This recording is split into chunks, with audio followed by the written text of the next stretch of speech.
नई 7XO पे जो ना आपने बहुत सारे रिव्यू देख लिए होंगे, ड्राइव रिव्यू देख लिए होंगे। ऑलरेडी मैं 1500 किलोमीटर चला के आपको बता चुका हूँ गाड़ी कैसी है। बट यस, आज जो है ना इस गाड़ी के साथ मेरा लास्ट डे है और मैं चाहता हूँ कि इस गाड़ी की A to Z डिटेल्स आपको अच्छे से बताऊँ। मतलब गाड़ी में क्या अच्छाइयाँ आपको मिलेगी, क्या बुराइयाँ हैं, क्या कमी ब्रांड ने छोड़ दी यहाँ पे और क्या कमियाँ जो है महिंद्रा सुधार सकता है सॉफ्टवेयर के थ्रू या फिर जो है नेक्स्ट कुछ अपडेट्स में। वो सारी चीज़ें इस वीडियो में कवर करने वाला हूँ। और जो लोग सोच रहे हैं इसको लेने के लिए, ऑलरेडी आई थिंक 93,000 बुकिंग्स हो चुकी है 9S की और इसकी मिला के। लेकिन क्या आपको ये बुक करानी चाहिए या फिर 700 से 7XO में अपग्रेड करना चाहिए, चलिए सभी चीज़ों के बारे में बताता हूँ डिटेल में। सभी जो ना सबसे पहले आपको बताता हूँ इसमें क्या मेरे को अच्छा लगा और क्या बुरा लगा। अब स्टार्ट करते हैं फ्रंट से ही, उसके बाद में ड्राइव करते टाइम सारी चीज़ आपको बताऊंगा ही, लेकिन जो बाहर से चीज़ें दिखा सकता हूँ ना वो मैं फिलहाल दिखा देता हूँ। देखो ओवरऑल लुक्स एंड डिज़ाइन में कोई कमी नहीं है, आपको बढ़िया लगेगी नो डाउट, क्योंकि पहले वाली जो 700 थी वो ऐसे ही जो है दिखती थी। सिर्फ हेडलैम्प्स जो है थोड़े चेंज किए हैं और ग्रिल चेंज की और नीचे का ही बम्पर का डिज़ाइन लाइक फोग लैम्प्स वगैरह। बाकी ओवरऑल फ्रंट से शेप ऐसी थी, साइड से भी ऐसी थी, पीछे से भी ऐसी थी, कोई बहुत ज़्यादा ऐसा डिफरेंस क्रिएट नहीं हुआ है और देखने में अभी भी स्टिल अच्छी लग रही है। हमें उतना ज़्यादा भी अपडेट जो है नहीं चाहिए था, जितना महिंद्रा ने किया है वो बढ़िया है। अब सबसे बेस्ट पार्ट क्या लगा फ्रंट में, ये जो हेडलैम्प्स है ना ये बूस्टर हेडलैम्प्स है, ठीक है। जैसे ही आप 70-75 से ऊपर जाते हो ये वाली जो लाइट है ना ये ऑन हो जाएगी। अब कुछ लोगों को लग रहा है कि भैया ये लो बीम है और ये हाई बीम है। सो आप लोग गलत हो, क्योंकि ये फिलहाल लो बीम है देख रहे हो, और इसी को मैं हाई बीम करके दिखा देता हूँ आपको लाइव। जैसे ही मैं यहाँ पे आऊँगा, गाड़ी थोड़ी गंदी है माइंड मत करना, ये देखो ये मैंने की हाई बीम। अब आप देखना उस प्रोजेक्टर को कि जहाँ पे ये एक लेयर बन के आ रही थी अब डबल लेयर आ गई। ये नीचे एक लेयर थी ना पहले, ये यहाँ पे ये डबल है। सो ये जो ना इसका ये देखो हाई बीम अब, ठीक, ये हाई बीम है और लो बीम जो है ये सेम प्रोजेक्टर जो है करता है। लेकिन वहीं पे जब आप बूस्ट करते हो हेडलैम्प्स को, लाइक खड़ी हुई गाड़ी में भी आप यदि पास करते हो, पासिंग लाइट देते हो, तो ये वाला हेडलैम्प ऑन हो जाता है और ये ऐड कर देता है वो बूस्टर फीचर इसके अंदर। तो ओवरऑल इसकी वजह से फिर ब्राइट हो जाती है लाइट काफ़ी, और रात में जो है बहुत ज़्यादा बढ़िया लाइट आपको देता है। DRL अच्छी लगती है, बट ये जो इंडिकेटर है ये उतने ज़्यादा मेरे को सही नहीं लगे, क्योंकि इनकी ब्राइटनेस उतनी है ही नहीं, मतलब बिल्कुल लाइट ब्राइटनेस है इसकी, बहुत ज़्यादा ऐसी नहीं है। तो जितनी होनी चाहिए इंडिकेटर की या ब्लिंकर की उतनी जो है नहीं है। DRL के अंदर इसकी वर्किंग होती तो ज़्यादा विजिबल होता, और फॉग वगैरह है सपोज, या फिर ये थोड़ा गंदा हो जाता है, धूल मिट्टी है तो वहाँ पे दिखेगा ही नहीं। तो आई डोंट थिंक ये उतना वर्किंग में लाइक आपको लगेगा, क्योंकि ये थोड़ा और बेटर इसमें हो सकता था। उसके बाद जो नीचे फॉग लैम्प्स है ना ये बढ़िया है, इसकी वर्किंग अच्छी है। फॉग लैम्प तो चलो ठीक है उतना ज़्यादा पता नहीं चलेगा, बट ये जो कॉर्निंग लैम्प है ना ये बढ़िया है। जैसे आप टर्न लोगे गाड़ी के जो ऑन हो जाता है, साइड से एक लाइट आएगी और आपको काफ़ी हेल्प करेगी। जो ख़राब रोड होते हैं या फिर जहाँ पे लाइटिंग नहीं होती, स्ट्रीट लाइट नहीं होती, तो वहाँ पर ये बढ़िया काम आएगा। ओवरऑल फ्रंट से कुछ ऐसी है गाड़ी। साइड से व्हील्स की यदि बात करूँ सो कंफर्टेबल है, लाइक जो टायर सेक्शन दिया है वो बढ़िया है, कंफर्टेबल राइड देगा आपको। लेकिन मेन चीज़ बताता हूँ, हेडलैम्प्स के बाद सेकंड जो मेरे को सबसे बेस्ट लगा, डाविंची सस्पेंशन। उसकी वजह से इतनी कंफर्टेबल राइड मिलती है कि लॉन्ग ड्राइव जब आप कर रहे हो तो आपको कंफर्ट में कोई दिक्कत नहीं आने वाली। तो ये तो थे दो ऐसे पॉइंट जो मेरे को बढ़िया लगे। लेकिन अब आते हैं कुछ कॉन्स पे भी।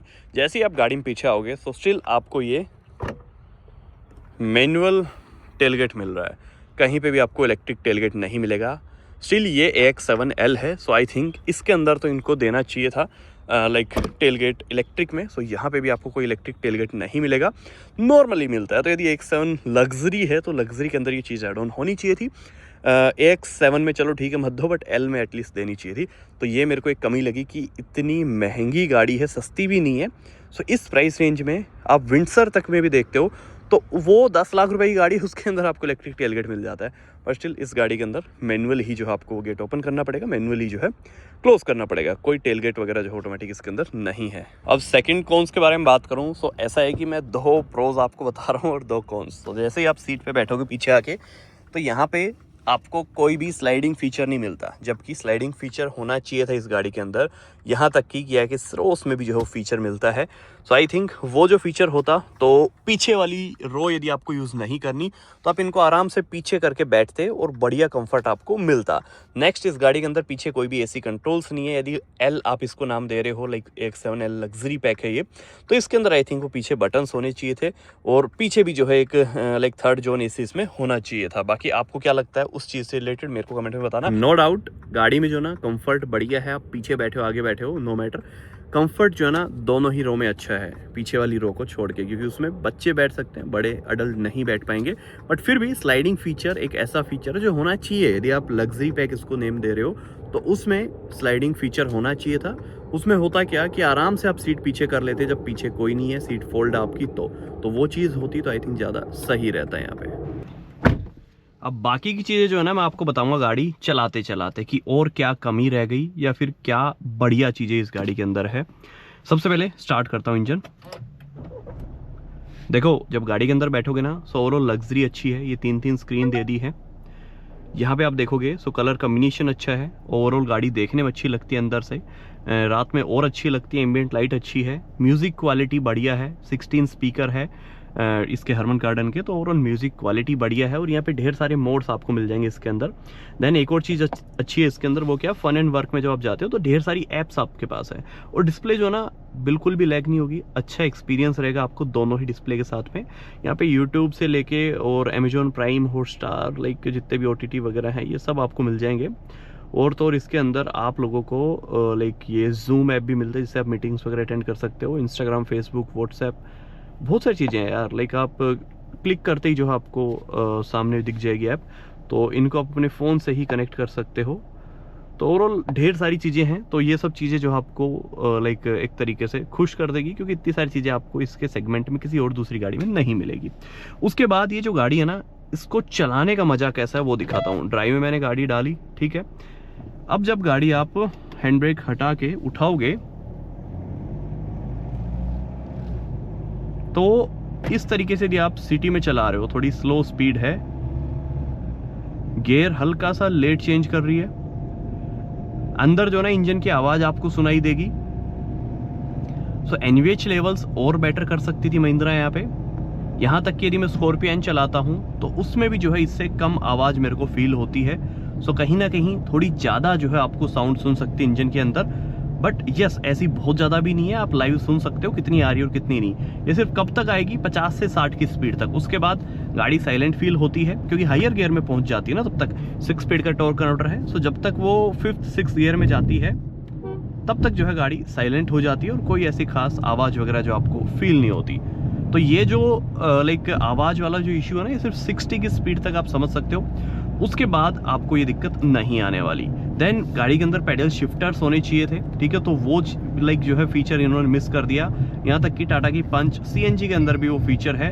ये गाड़ी को एग्जांपल मैं इसलिए दे रहा हूँ कि ये जो गाड़ी जिस प्राइस सेगमेंट में है, इससे नीचे वाली इतनी सारी गाड़ियाँ हैं जो इससे ऑलमोस्ट 50-60% सस्ती गाड़ियाँ हैं, उनमें भी ये सब चीज़ें हैं। तो आई थिंक महिंद्रा को ये सब चीज़ें देनी चाहिए थी।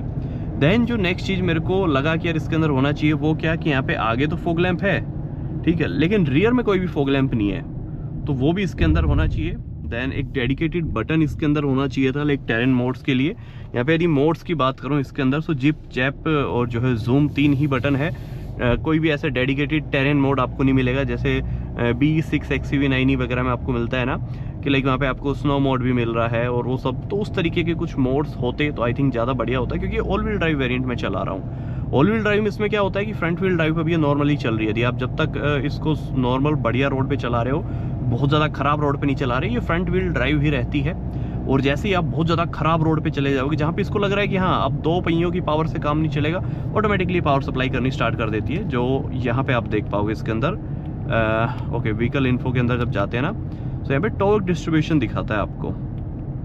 तो ये देखो इसके अंदर यहाँ पे, ओके, यहाँ पे all wheel drive torque distribution. अब देखो ये एक्टिव नहीं है, ठीक है। जैसे ही आप खराब रोड पे चले जाओगे और जहाँ पे लग रहा है गाड़ी को कि हाँ अब पावर की ज़रूरत है, वहाँ पे ये ऑटोमेटिकली इसको एक्टिवेट कर देगी। और यदि आप चाहते हो कि नहीं यार आपको तो स्टार्टिंग से ही चाहिए कि हाँ ऑल व्हील ड्राइव हो गाड़ी, तो फिलहाल टेरेन आई डोंट थिंक यहाँ पे एक्टिवेट होगा कि नहीं। टेरेन फिर वैसे ही आपको ढूंढना पड़ेगा, लाइक आप स्नो में खड़े हुए हो या फिर आप थोड़ी मिट्टी वाले एरिया में हो और आप चाहते हो कि स्टार्ट होते ही जीरो से गाड़ी ऑल व्हील ड्राइव में उठे, तो ये साइड में बटन इसको ऑन कर लेना, ठीक है। अब जब गाड़ी आपकी चलेगी, सो ये देखो चारों पहियों में जो है टॉर्क की डिलीवरी आप देख सकते हो। तो कुछ इस तरीके से, यदि वहीं पे इस बटन को मैं ऑफ कर दूं, ये देखो, तो अब जो वो चीज़ है ना, वो शायद आपको यहाँ पे देखने को ना मिले। देखो, देख रहे हो, अब जो है कोई पावर वगैरह सप्लाई नहीं कर रही गाड़ी। तो ये चीज़ है ऑल व्हील ड्राइव में। लेकिन कुछ लोग जो है ना कंफ्यूज हो जाते हैं कि इसमें जब हम होल्ड करके रखते हैं बटन को, देखना अभी तो यहाँ पे मॉल फंक्शन क्यों दिखा रहा है, क्योंकि इसकी कोई वर्किंग ही नहीं है। वो हो सकता है इन फ्यूचर कोई वर्क इसमें आ जाए, बट फिलहाल उसकी कोई वर्किंग नहीं है। हो सकता है इन फ्यूचर इसमें डिफरेंशियल लॉक सिस्टम आ जाए, कुछ भी आ सकता है। तो वो महिंद्रा ने फिलहाल उस तरीके से डिफॉल्ट सेट कर रखा है। अब आप सोच रहे हो कि यार मैं मेन रोड के बीच में क्यों खड़ा हूँ, ये रोड जो ना अभी वर्किंग में नहीं है, सामने देखोगे तो बच्चे घूम रहे हैं। तो इस तरीके से है कि आप आराम से इसमें चला सकते हो गाड़ी, बट बहुत ज़्यादा हाई स्पीड में मैं नहीं चलाऊंगा इस साइड खासकर। तो ये चीज़ें हैं ऑल व्हील ड्राइव से रिलेटेड।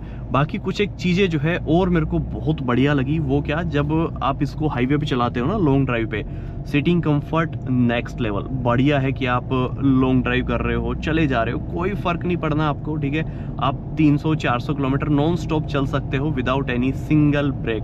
तो आपको जो है ना सिटिंग कंफर्ट बढ़िया मिलता है, आगे पीछे वेंटिलेटेड सीट आपको मिल जाएगी, एंड ओवरऑल जो सस्पेंशन वर्किंग है वो सेगमेंट में सबसे बेस्ट है। गाड़ी ग्लाइड करती हुई जाती है, खराब गड्ढे हैं पता ही नहीं चलेगा, ब्रेकर से गाड़ी निकल गई स्पीड से नहीं पता चलेगा, क्योंकि स्मूथली गाड़ी वहाँ से चली जाएगी। तो ये जो चीज़ें हैं ना, ये आपको शायद ज़्यादा खुश करेगी, और जो कमियां हैं ना वो शायद ज़्यादा निराश नहीं करेगी। तो महिंद्रा ने जानबूझ के उन चीज़ों में कॉस्ट कटिंग की जिनमें लोगों को पता है कि हाँ यार ये चीज़ नहीं भी है तो कोई बड़ी बात नहीं है, वी विल एडजस्ट, ठीक है। तो वो वाली चीज़ है। देन एक और चीज़ की मेरे को कमी लगी, वो क्या, एसी के ना कोई भी फिजिकल बटन यहाँ पे नहीं है। एसी के एटलीस्ट फिजिकल बटन होने चाहिए थे। आपको यहाँ पे क्लिक करना पड़ेगा नीचे की तरफ देख के, देन यहाँ पे फिर आप करते रहो, तब तक तो यार सामने कुछ भी हो सकता। तो वो चीज़ तो महिंद्रा को एटलीस्ट फैन स्पीड और टेम्परेचर के लिए 2-4 बटन यहाँ पे लगाने चाहिए थे, कि जिसमें मेन 2-4 सेटिंग्स आ जाए। तो वो होता तो आई थिंक और बेटर जो है हो सकता था। ओवरऑल इसका एसी जो है बढ़िया कूलिंग करता है, कूलिंग सिस्टम अच्छा है, लाइक जो वेंटिलेशन सिस्टम है इसकी सीट्स में वो बढ़िया है। तो ओवरऑल ये भी मेरे को सही लगा। तो ये कुछ एक चीज़ें हैं जो नहीं लगी बढ़िया, मैंने आपको बता दी। जो चीज़ें हैं बढ़िया वो भी मैंने लाइक आपको बता दी। एंड बाकी जितनी भी चीज़ें हैं गाड़ी से रिलेटेड वो मैं ऑलरेडी अपने ड्राइव रिव्यू में शेयर कर चुका हूं, तो वो आप जाके देख लेना। सो ओवरऑल ये सारी चीज़ें थी यार। बाकी परफॉर्मेंस तो इसकी है ही ज़बरदस्त। मैं जूम मोड में इसको डाल लेता हूँ, सामने ना कोई भी नहीं है, तो मैं एक बार आपको परफॉर्मेंस दिखाता हूँ गाड़ी की कि कैसी है कैसी नहीं है। जस्ट यहाँ पे आपको सिंगल टैप करना है कुछ इस तरीके से, जूम में आपने डाल ली गाड़ी, अब गाड़ी अपनी रॉकेट बन जाएगी। सो कुछ इस तरीके से ये देखो। कुछ लोग बोल रहे थे कि पावर थोड़ी और होनी चाहिए थी, 184 is not enough, so petrol ले लो यार, वो ज़्यादा बेटर है। देन कुछ लोगों के डाउट थे कि पेट्रोल या फिर डीजल। सो रनिंग कम है, डेफिनेटली आप पेट्रोल लो। रनिंग बहुत ज़्यादा है तो ही डीजल जो है आप ऑप्ट करो, तो वो ज़्यादा सेंसेबल जो है ऑप्शन आपके लिए रहेगा। अब देखो लाइट ब्रेक लिए मैंने, बिल्कुल बहुत ज़्यादा हार्श ब्रेकिंग नहीं की। सो ब्रेकिंग अगेन बहुत बढ़िया है, परफॉर्मेंस भी बढ़िया है। अब जो चीज़ इस गाड़ी के अंदर दी है ना वो सारी बढ़िया है, लेकिन जो नहीं दी वो कमी रह गई, और वो शायद हो सकता है महिंद्रा अपने आने वाले अपडेट में दे दे। अब सॉफ्टवेयर से क्या चीज़ें ये ठीक कर सकते हैं, जैसे इसके कैमरे में अभी भी थोड़ा बहुत लैग कई बार आ जाता है, लाइनिंग्स नहीं आती, लाइक मैं रिवर्स में लगा रहा हूँ तो वो ना लाइन्स बनी हुई नहीं आती, तो उन चीज़ों को ये सॉफ्टवेयर के थ्रू ठीक कर देंगे। देन जो चीज़ें मैंने बताई आपको कि लाइक पेडल शिफ्टर्स नहीं है, इनको ये छोटे मोटे अपडेट में ऐड करके दे देंगे, आगे कोई वेरिएंट आएगा उसमें ऐड कर देंगे। तो ये चीज़ें ना जानबूझ के हटाई है। इलेक्ट्रिक टेलगेट है, हो सकता है वो भी आपको आने वाले किसी अपडेट में मिल जाए, तो वो ये अपडेट्स के थ्रू ना ठीक करते हुए जाएंगे, बट सॉफ्टवेयर के थ्रू इन सब चीज़ों को ठीक नहीं कर सकते। तो जितने भी प्रोज एंड कॉन्स थे ना, आई होप मैं शेयर कर चुका हूँ। फिर भी कुछ चीज़ें यदि आपको लग रहा हो कि नहीं यार भैया आप इस चीज़ को भूल गए हो, ये चीज़ भी इसके अंदर होनी चाहिए थी, सो प्लीज़ कमेंट कर दो। और जो चीज़ें अच्छी लगी वो भी मैंने बताया कि लाइक गाड़ी का सस्पेंशन सेटअप सेगमेंट क्या मतलब 1 करोड़ तक की गाड़ी में नहीं आता यार ऐसा। डाविंची सस्पेंशन वैसे भी फर्स्ट टाइम किसी गाड़ी में है, सो वो बेस्ट है। नेक्स्ट हेडलैम्प्स काफ़ी बढ़िया थे इसके, और लॉन्ग ड्राइव में कंफर्टेबल है, लाइक आपकी ना बैक पेन करेगी ना आपके हिप्स पेन करेंगे, तो आपको मज़ा आएगा गाड़ी चलाने में ना। जब लॉन्ग ड्राइव पे आप गाड़ी लेकर निकलोगे तो फैमिली के साथ में भी हो तो बढ़िया सस्पेंशन सेटअप है, दैट्स वाई वो अंदर भी कंफर्ट बढ़िया बना हुआ है। तो ये सारी चीज़ें हैं। बाकी मेन कमी तो यही है कि यार इलेक्ट्रिक टेलगेट और पेडल शिफ्टर्स और थोड़े एनवीएच बेटर हो जाते हैं तो फिर ज़्यादा अच्छा था। चलिए जी, ये कुछ आज की वीडियो में, एंड जो भी चीज़ें थी मैंने होप के साथ शेयर कर दी होगी। मिलते हैं नेक्स्ट वीडियो, तब तक के लिए जय Hind, Vande Mataram, love you guys.